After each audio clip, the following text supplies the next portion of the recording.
जितनी आबादी उतना हक, ये हमारा प्रण है। राहुल जी से मुझे लगता है कि वो एक नई सोच के आदमी है, यंग इंडिया को रिप्रेजेंट करते हैं, लेकिन वो भी आखिरकार जाके इसी चीज में अटके। नहीं, किस चीज पे अटके? क्या हम धर्म की राजनीति कर रहे हैं जैसे प्रधानमंत्री नरेंद्र मोदी नहीं जी नहीं, करते एक रहे? नरेंद्र जी, मोदी जी और उन पे बाद में आते हैं। अभी जो मेरा नहीं सवाल है नहीं, वो मैं ये राहुल जी नहीं, की वो बात कर रही ये हूँ। कि नहीं, मैं मेरा मूल सवाल तो समझिए, मूल सवाल तो समझिए, उस पर भी सारी बातें करेंगे, 1 घंटे की डिबेट है। जितनी आबादी उतना हक, इसका तो कोई मतलब ही समझ नहीं आया मुझे। नहीं, आपके कहने का मतलब है कि जितनी आबादी उतना हक नहीं मिलेगा तो हम कल्याणकारी राज्य कैसे कहलाएं? हम एक कल्याणकारी राज्य है, ये तो हमारे संविधान ने कहा है। अगर नहीं आरएसएस तो इस पे विश्वास कल्याणकारी नहीं में तो करती, ये है कि अवसर दीजिए और समान अवसर दीजिए। बता रही हूं मैं। जी। देखिए, आज हम महिला आरक्षण पर आपने भी समर्थन किया होगा अवश्य, हर पार्टी ने समर्थन किया। क्यों? क्योंकि आपको समान अवसर तो तभी मिलेंगे ना जब आप समाज में एक रास्ता दिखाएंगे, और उस रास्ते को दिखाने के लिए बहुत आवश्यक है कि एक कल्याणकारी राज्य में हर हर समाज के व्यक्ति को आगे आने का अवसर मिले। वो अवसर क्या ये सरकार देगी? आप बताइए, जो कल्याणकारी योजनाएं हैं, इसी सरकार की बात कर लेते हैं। बताया जा रहा है कि देश में 81 करोड़ लोगों को मुफ्त का राशन दिया जा रहा है। तो ये आंकड़ा आया कहां से? हवा हवाई बातें थोड़ी करी जाएगी भाई। जो लोग गरीब है, जिनके पास राशन नहीं है, उनको ही तो दिया जाएगा ना। या अगर मैं इतना कमा सकती हूँ कि मैं अपने घर को चला लूं, तो मैं भी उस पर कुंडली मारकर बैठ जाऊं? ऐसा तो नहीं होना चाहिए। इसलिए आवश्यकता है कि एक कल्याणकारी राज्य में हर समाज को आगे लाया जाए। और एक और चीज, मैं एक अध्यापिका भी हूँ, तो अध्यापिका होने के नाते तो मुझे मैम, मेरी इसमें मेरा एक सफलता। छोटा, माफी चाहूंगा, आपको बीच में टोक रहा हूं। इसमें एक तरीका ये भी तो हो सकता है कि हम आर्थिक आधार की जनगणना करा ले, बजाय किसी को कहें कि आपकी जाति ये है, आपकी जाति ये है, आपकी जाति है, उससे हम पूछे कि आपका आय इतनी है, आपकी आय इतनी है और आपकी आय इतनी है, उस हिसाब से काम करें। मैं एक बात कह रहा हूं। नहीं, आपने बोला, लेकिन जो अभी जाति आधारित गणना आई है, उसमें तो साफ है कि जो आर्थिक रूप से और जो सामाजिक रूप से पिछड़े, उन्हीं की तो बात कर रहे हैं। उसमें तो ब्राह्मण भी हैं, उसमें तो हर समाज के लोग हैं। तो ऐसा नहीं है कि हम इसको धर्म से जोड़ रहे हैं और धर्म से राजनीति जातियों को जोड़ रहे हैं। जाति इसलिए आती है क्योंकि हर वर्ग की बात हो रही है यहाँ। हम इसको जिस परिप्रेक्ष्य में आप बोल रहे हैं, उस परिप्रेक्ष्य में नहीं, हम आर्थिक समानता और सामाजिक नहीं, असमानता के मैं भी विरुद्ध मैम खड़े हैं। उसी परिप्रेक्ष्य में ही बोल रहा था। खैर, मैं अपने अब जी, दूसरे मेहमान के पास जाता हूं। अभय दुबे साहब अगर जुड़े हों तो अभय जी, आप मेरी आवाज सुन पा रहे हैं?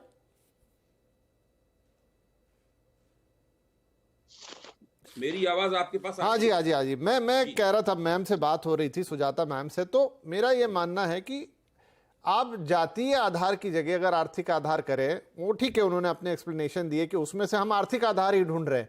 लेकिन जब आप जैसे ही जाति पर जाते हैं तो आप विभाजन की बात करते हैं। बिना विभाजन की बात की जाति की बात हो ही नहीं सकती। देखिए, ये मसला आर्थिक आधार पर आरक्षण या आरक्षण बढ़ाने का नहीं है। मुख्य तौर पर ये बातें कहीं जरूर जा रही हैं। ये मसला सीधे सीधे राजनीतिक गोलबंदी का है। हाँ, मैं भी वही कह रहा हूं कि इसको फिर हम पिछड़े वर्गों के वोट समाज में सबसे ज्यादा हैं। पहले ये सामाजिक एकता वाली, सामाजिक न्याय वाली पार्टियों को ज्यादा मिलते थे। भारतीय जनता पार्टी को मिलते थे लेकिन कम मिलते थे। लेकिन 2014 के बाद में भारतीय जनता पार्टी की तरफ इनका एक बड़ा हिस्सा शिफ्ट हो गया, और भारतीय जनता पार्टी बड़ी आसानी से, मजे मजे में ये सारा फायदा उठाती रही। वो जब चाहती थी तब जाति की बात करती थी, जब चाहती थी हिंदू एकता की बात करती थी, जब चाहती थी तो विकास की बात करती थी। अपनी सुविधा अनुसार सब करती रही। उसके पास 2 सोशियो इकोनॉमिक जनगणनाएं थी। एक 2011 में की गई, जिसके आंकड़े उसने कभी जारी नहीं किए, ये कह के कि जनगणना ठीक नहीं है। उसके बाद में रोहिणी कमीशन की खुद जो उसने इस अध्ययन कराया था, उस अध्ययन के भी आंकड़े उसके पास है, वो भी उसने अभी तक जारी नहीं किए हैं। अच्छा, अब नीतीश, जो लोग पिछड़ रहे थे इसके अंदर, इसको मैं कहता हूं लोहिया लालू मॉडल, ये सामाजिक न्याय वाला मॉडल है। और जो भाजपा का मॉडल है, उसको मैं उपाध्याय मोदी मॉडल कहता हूं। ये उपाध्याय मोदी मॉडल और लोहिया लालू मॉडल के बीच की प्रतियोगिता है। इसमें अभी तक उपाध्याय मोदी मॉडल लगातार आगे निकल रहा था, लेकिन बिहार में जातिगत जनगणना कराकर ये आंकड़े जारी करके, और जो घटनाक्रम शुरू हुआ है, उसने लोहिया लालू मॉडल ने इस उपाध्याय मोदी मॉडल को बहुत कड़ी चुनौती दी है। उसकी वजह से ये लगभग उसी स्थिति में पहुंच गए हैं। 2090 में जब मंडल कमीशन की रिपोर्ट स्वीकार की गई थी तो भाजपा हड़बड़ा गई थी, भाजपा की समझ में नहीं आ रहा था इसकी काट कैसे करें। तब राम रथ यात्रा के जरिए उसकी काट की गई थी।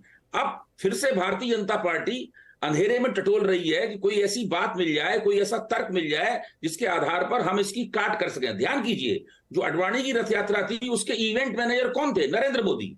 आज नरेंद्र मोदी अडवाणी की तरह नायक भी हैं और अपने खुद भी इवेंट मैनेजर भी हैं। अब उनको तय करना होगा कि इसकी काट वो कैसे करेंगे। अगर उसकी काट नहीं करेंगे तो देश के कई हिस्सों में उनको चुनाव में भी नुकसान होगा और एनडीए की एकता भी खतरे में पड़ेगी और भारतीय जनता पार्टी के अंदर भी इस तरह की मांगे उठेंगी कि उसका दबाव पैदा होगा, चाहे वो महिला आरक्षण का प्रश्न हो, चाहे वो कोई दूसरा प्रश्न हो। भारतीय जनता पार्टी के अंदर तो इस मुद्दे को लेकर दो अलग अलग मत थे, राष्ट्रीय स्तर पर अलग और राज्य स्तर पर। अभी उनकी प्रवक्ता होंगी तो हम बात करेंगे। अभिषेक झा आ गए जेडीयू के। अभिषेक जी, आप ही के पास पहला सवाल लेके आने वाला था, लेकिन अब थोड़ा विलंब हुआ आपको आने में, लेकिन फिर भी सवाल तो मौजूद है कि क्या जरूरत लगी आपको ये करवाने की। बहुत बेसिक सा सवाल है, लेकिन मैं आपका उत्तर सुनना चाहता हूं। देखिए, ऐतिहासिक फैसला लिया गया है और जरूरत जहां तक सवाल है, आपका चैनल है या कोई भी प्रतिष्ठित कंपनी तक चलती है तो समय के साथ अपग्रेडेशन होना चाहिए कि नहीं होना चाहिए। आज तक हमारा देश उसी 1931 के मॉडल पर, जो जाति आधारित जनगणना हुई थी, उसी पर पॉलिसीज बन रही थी। तो हर पार्टी ने समर्थन दिया था। देश के स्तर पर तो भारतीय जनता पार्टी के मंत्री ने सदन के अंदर कहा था कि 2021 में हम जातीय आधारित जनगणना करवाएंगे। वो तो अपने वादे से मुकर गए। केंद्र की सरकार के उन्मुख रवैये के बाद बिहार की सरकार ने फैसला किया अपने खर्च पर जातीय सर्वे कराने का। भाई, नीतीश कुमार जी तो अपने कमिटमेंट, अपने निश्चय के लिए जाने जाते हैं। 7 निश्चय पार्ट 1 पार्ट 2 के बाद जनता से किया वादा उन्होंने बखूबी पूरा किया और हर एक पार्टी ने समर्थन दिया था। क्रॉस पार्टी बाउंड्रीज, सदन के अंदर सदन के बाहर, इस प्रस्ताव पर सबने मुहर लगाई थी। लेकिन भारतीय जनता पार्टी के लोगों को भरोसा ही नहीं था कि नीतीश कुमार जी इस मसले को लेकर इतना आगे निकल जाएंगे और इतना समर्थन मिलेगा। तो भाई, पॉलिसीज बनानी है, हर समाज, हर तबके के लोगों को उनका हक अधिकार मिलना है। जब तक आंकड़े सामने नहीं होंगे तब तक सही क्रियान्वयन नहीं हो पाएगा। ये सब तो सरकार की प्राथमिकता में शामिल है। अभी जैसे झा साहब, अभी आंकड़े सामने हैं, जैसे कुर्मी को करीब 2.25%, तेली का 3%, मल्ला समाज के लिए 2.5%, बनिया 2.31, कायस्थ 0.60। अब इससे क्या करेंगे आप? कैसे देंगे लोगों को उनका हक? मैं आपको बता रहा हूं, चाहे विषय आरक्षण का हो, चाहे सरकारी जो योजनाएं होती हैं जिनका लाभ लाभुकों को मिलता है, तो ये सिर्फ जातीय सर्वे तक सीमित नहीं है। अभी आपके सामने और भी तथ्य सामने आएंगे। ऑल पार्टी मीटिंग भी हुई है। सोशियो इकोनॉमिक जो कंडीशंस हैं उनकी, जो सामाजिक और आर्थिक स्थिति है, उनका भी आकलन किया जा रहा है कि हो सकता है कुछ ऐसे वर्ग के लोग होंगे जिनको चीजों का लाभ पहले मिल चुका है, वो विकसित हो चुके हैं। उनके समाज के ऐसे व्यक्ति हैं जिनको नहीं मिल पाया है। तो पॉलिसीज जब सरकार की डिफरेंट डिपार्टमेंट्स के द्वारा बन रही होती है तो ये डेटा होना चाहिए।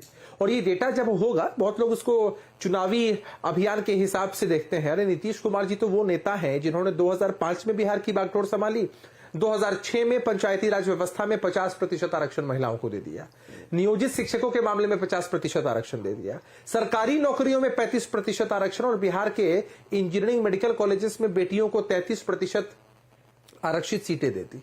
तो भाई, अलग अलग लोग एजेंडा एंगल सेट करते हैं, लेकिन ध्येय सबसे तो उसका कोई असेसमेंट जो आपने ये सब गिनाया, अभिषेक जी आपने जो इतना गिनाया नीतीश जी का, उसका कोई असेसमेंट आपने किया कि उसके क्या रिजल्ट आए?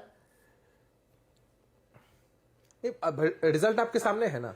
नीतीश कुमार जी की लोकप्रियता, नीतीश कुमार जी के वो तो अलग बात है। मतलब एक्चुअल में कुछ कहीं कोई सर्वे, कोई बार बार मुहर लगाना, नहीं वो ठीक है, लेकिन एकदम मैं आपको बताता हूं। नहीं, मैं बताता हूं आपको। जब महिलाओं को हम सशक्त करते हैं तो आज आपको बिहार पुलिस में 29,000 से अधिक बेटियां दिखाई पड़ेंगी। जीविका समूह से जुड़ी हुई जो महिलाएं हैं उनकी संख्या लगभग 1,28,00,000 रुपए है। आज आपको बेटियां SLR और एक से एक ऑटोमेटिक गन लेकर थानों में दिखेंगी। ये मैं समझ गया अभिषेक जी, ये आपको आइडिया होगा इसलिए आप बता रहे